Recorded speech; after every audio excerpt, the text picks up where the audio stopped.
ఈ యూత్‌ని అడగండి కేఎఫ్‌సీ గురించి. మనకంటే వాళ్ళే చెప్తారు. చిన్న పిల్లలు కూడా ఇష్టపడతారు. ఎలా చేయాలో చూసేద్దాం రండి మరి. నేనైతే బ్రెస్ట్ పీస్ తీసుకున్నానండి. ఈ బ్రెస్ట్ పీస్ అయితే నేను ఫింగర్‌లా కట్ చేసుకుంటున్నాను పొడుగ్గా.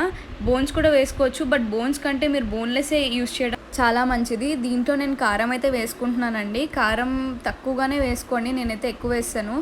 కొద్దిగా టేస్ట్‌కి తగ్గట్టు సాల్ట్ అయితే వేసుకొని, తర్వాత అల్లం వెల్లుల్లి పేస్ట్ కూడా వేసేసి బాగా కలిపేసుకోండి. 4 స్పూన్స్ మైదా, 2 స్పూన్స్ కార్న్‌ఫ్లోర్ అయితే వేశాను. ఇది దాంట్లో నుంచి పడట్లేదు కరెక్ట్‌గా, నేను వీడియో అప్పుడే తీస్తున్నాను.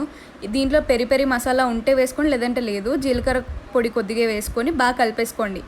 ఇప్పుడు మన చికెన్ పీసెస్ అయితే రెడీ అయిపోయినాయి. ఇప్పుడు మనం మైదా, కార్న్‌ఫ్లోర్ కలుపుకున్నాం కదండీ, దాంట్లో ఒక్కొక్కటిగా వేసుకొని మన చెయ్యి మాత్రం పెట్టకండి.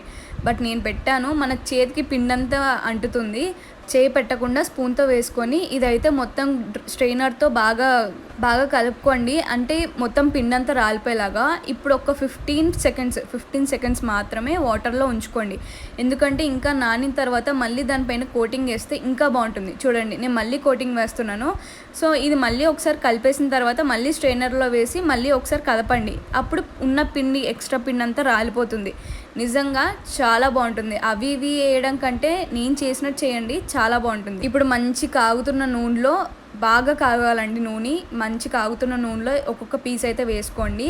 భయపడకండి, చేతి మీద ఏం పడదు. ఇప్పుడిప్పుడే వంట నేర్చుకున్న వాళ్ళకైతే అస్సలు భయపడకండి.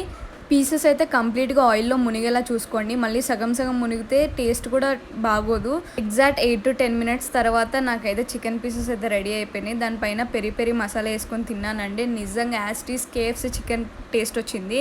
దీంట్లో ఓట్స్ వేస్తారు, బ్రెడ్ క్రమ్స్ వేస్తారు, ఏవేవో వేసి చేస్తారు. ఇవన్నీ అవసరం లేదు. జస్ట్ మైదా, కార్న్‌ఫ్లోర్ ఉంటే సరిపోతుంది. ఇవన్నీ తినేలోగా నా పుంబాగాడైతే నా చికెన్ వైపు అలానే చూస్తున్నాడు. చూడండి ఒకసారి. అదండి, వాడి చికెన్తో పాటు నా చికెన్ కూడా తినేసాడు. ఇంకేం చేస్తామని చెప్పి కాంప్రమైజ్ అయిపోయాను. దీని మీద నేను పెరి పెరి మసాలా వేసుకుని తిన్నాను. చాలా బాగుంది. సబ్స్క్రైబ్ అయితే చేసుకోండి మరి.